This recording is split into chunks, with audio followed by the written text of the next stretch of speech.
Hello and welcome back to another video. Now, if you saw my last video, you might have seen that I was feeling a little bit under the weather. Well, now I'm back to feeling kind of my normal self. There's still a lot of stresses and pressures going on in my daily life, which is something that I've been dealing with, and part of that dealing with it was actually kind of making or investing myself a lot more in making videos. So hopefully I can get back into that. I didn't post a video on Friday when I had planned to, just because I kind of really wasn't feeling up to it. And then today I want to get back into making the videos, so I thought, what better way than start up with a cozy catch-up with a cup of tea, just to kind of talk about what I've been doing, I guess, what I've been reading, and etc, etc. So in the last video I had mentioned that at the end of August my reading had gone downhill, and that kind of stayed true for like most of the past week, but however, I've got a few things that I have been reading, have finished reading, and can talk about here. So that's what this video is going to be about. So I guess let's start off with a little catch-up. Basically, at the moment, I'm still here in Sweden. Things are nice in Sweden. I very much like it here. However, because I've finished my masters, I've been really struggling finding a job. You know, we're in the middle of a global pandemic where the job market has just completely sort of collapsed. People are losing jobs instead of gaining jobs. For the entirety of like the summer, Sweden kind of just shuts down, so there were very few jobs opening up anyway. And yeah, I have a humanities degree, so that also, you know, is a hindrance in the real world job market. So that's causing a lot of stress, but I've been applying for jobs, you know, every day and whatnot. And I'm kind of, you know, broadening what sort of jobs I'm applied for. Thankfully, I have a degree that is really adaptable and can fit into lots of different kinds of jobs. So that's something that I've been looking into. I've also been applying for PhDs, so I have applied for one at Oslo, one at Gothenburg, and I'm just about ready to submit one for Uppsala. We'll see how those go. These are kind of like my first applications, so I'm still kind of learning the process and everything. So there's a chance that, you know, I might not be successful because, of course, writing applications and proposals for PhDs is a skill that you have to learn and pick up, and because I'm fresh out of my masters, maybe I have yet to develop the skills properly, but I'm still feeling confident about the projects that I proposed. I feel happy with what I submitted, and it's just a case of waiting. I think most of those will start in January if I do get a position, so that's still, you know, there's still a few months until then, which I can't really afford without work. But anyway, you know, there's opportunities and I keep on trying, and I guess that's all I can do. So that's kind of the stress that's going on in my life. But, you know, I don't think it's a particularly unique experience, especially at this time. So anyway, so bookish-wise, let's start with two books that I've recently finished.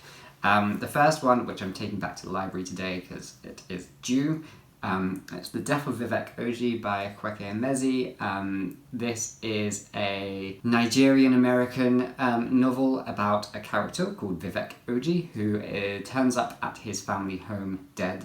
His body is laid out on the front doorstep. And in her grief, the mother kind of sets out to explore what happened. We get glimpses into lots of characters that are connected to Vivek as we learn about who Vivek is and kind of what transpired before his death. And it's also a process in which Vivek's mother comes to learn her child's true identity. There are some really interesting and beautiful motifs during this, particularly in the sense of spiritualism and reincarnation. There's a kind of concept that's alluded to there, which I kind of wish was explored a little bit greater. And that's part of the way Emezi sort of looks at and understanding the non-binary identity, which you kind of got a lot more explicitly in Freshwater than you did so here.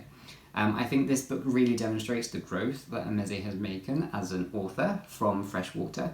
I didn't enjoy this as much as I enjoyed Pet, but I enjoyed it a lot more than I enjoyed Freshwater. I think it shows great potential. I just kind of wish that...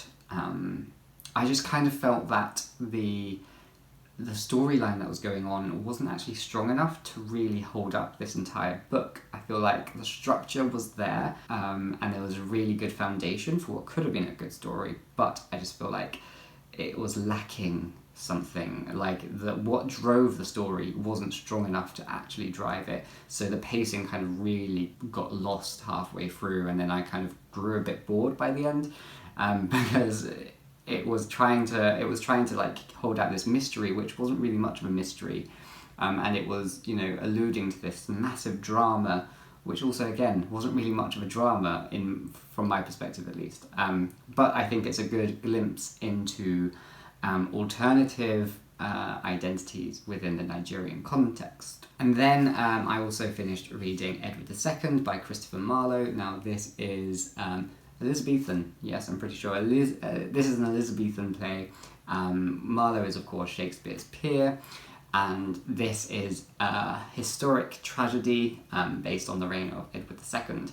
Edward II was a gay king who had a lover called Gaveston, and people weren't happy about it. People perceived that Gaveston was reaching above his station, and that he was kind of draining the treasury.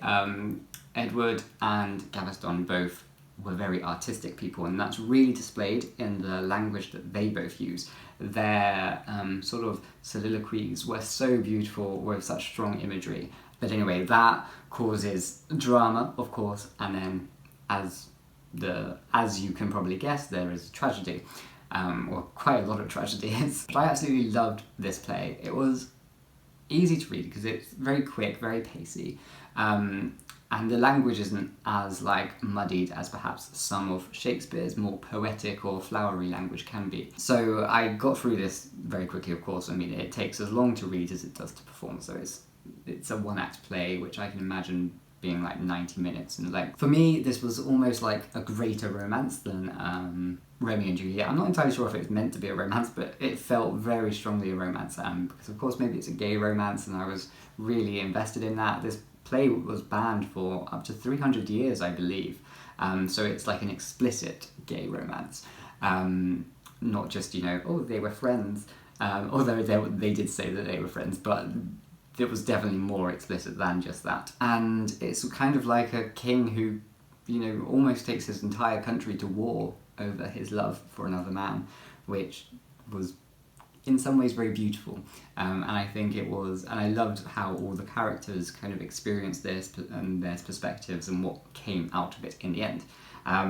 If you're looking to read, you know, something that's maybe similar to Shakespeare but not Shakespeare, I think this is definitely your way to go. I'm also in the middle of reading a non-fiction book. It's more an academic book, I guess, and it's called Sustainability in an Imaginary World. It's written by David Maggs and John Robinson, and I started reading this for one of my PhD proposals for Uppsala, and then I ended up loving it, so I decided to add it to my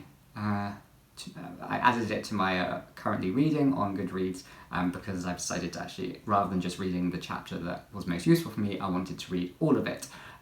It's kind of about the agency of art during sustainability issues, and so how people kind of utilize art as a fixer, I guess, for some sustainability issues, but then it kind of the way it's been used, and taking away the agency of art itself kind of devalues what art can add to this. And then it's of course applied to the humanities to some extent. It's taking a phenomenological perspective, which I am there for. I really enjoy that sort of perspective, and it kind of asks existential questions about what sustainability is, whether it's something that's happening to us, or something that we are, or something that is making us happen, and, you know, our futures happen. So it kind of asks some very interesting questions, and it's written very accessibly, I think. But you might need to have some prior knowledge to phenomenology, just to kind of get a better grasp of what it's talking to you about, particularly as it starts talking about Heidegger, who can be quite complex. So anyway, I'm working through that fairly slowly. Still loving it, just it's an academic read, so it's not something I particularly sit down with before bed and, you know, scroll through. However, what I have started reading for fun, or for fiction, is The Garden of Evening Mists by Twan. This is set in Malaysia, and it's about a woman, I believe, who befriends a Japanese gardener, and it reflects on the role that Japan had on Malaysia during the Second World War. Japan obviously did some terrible things all across Asia during the Second World War, and I guess this is quite a poignant and beautiful expression of relationships that can still be forged regardless of the histories. I believe I've only read the first chapter. It's very lyrical, very beautifully written. I've heard only good things about this book and this author, so I'm very excited to continue reading it, and looking forward to seeing where it goes. I haven't read a book like this in a long time, it feels.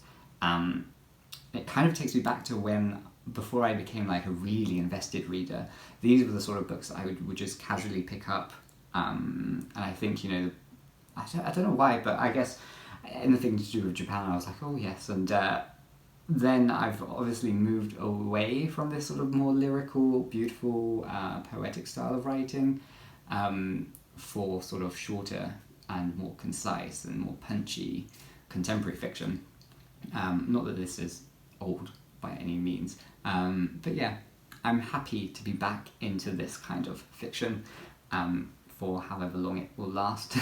And then on the weekend just gone, I had left it after, like, you know, almost a week after I had stopped having any feelings of sickness, just in case. I don't think it was COVID, it was a very mild change of season flu, I guess. But, you know, I waited, and then I went to Malmö on the weekend, and I went to a pop-up queer bookshop that was happening in a cafe there. It's really good to support these sort of things, these initiatives, and it was really nice. I've been in touch with the girls that run it, and they were very friendly, so I went and I met them, and of course, to show my support, I bought a book. So the book that I bought was Giovannis Room by James Baldwin. Now, I've been wanting to read it ever since Diana from Diana in Colour read it and raved about it on her channel. I've only heard good things about this book.